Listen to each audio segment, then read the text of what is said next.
بسم اللہ الرحمن الرحیم، السلام علیکم ورحمۃ اللہ وبرکاتہ۔ ناظرین کرام، آج ہم جانیں گے کہ کیا کرسمس منانا جائز ہے یا نہیں، اسلام اس کا حکم دیتا ہے یا نہیں۔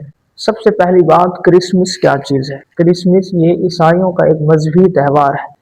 دوسرا سوال، کیا مسلمان اس میں حصہ لے سکتے ہیں، اس میں شریک ہو سکتے ہیں یا نہیں؟ قرآن سے ثابت، اللہ تعالیٰ نے فرمایا والذین لا یشہدون الزور۔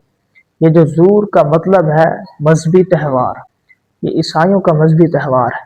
اور اللہ نے آگے کیا ارشاد فرمایا؟ اللہ نے ارشاد فرمایا لکم دینکم ولی دین، دین الگ، تہوار بھی الگ، مسلمان اپنے دین کی پیروی کریں۔ تو قرآن سے ثابت ہو گیا کہ کرسمس منانا جائز نہیں، مسلمان عیسائیوں کے ساتھ مل کر اس تہوار میں حصہ نہیں لے سکتے، یہ بالکل جائز نہیں۔ اب آتے ہیں حدیث کی طرف۔ حدیث مبارکہ کا مفہوم ہے کہ جس شخص نے کسی قوم کی مشابہت اختیار کی وہ انہی میں سے ہے۔ یہ ابن داؤد شریف کی حدیث ہے، جس شخص نے کسی قوم جو مشابہت اختیار کی وہ انہی میں سے ہے۔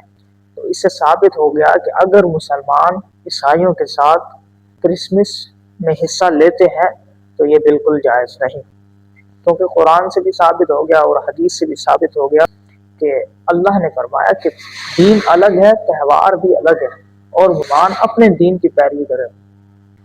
تو ہمیں چاہیے کہ ہم اپنے دین کی پیروی کریں۔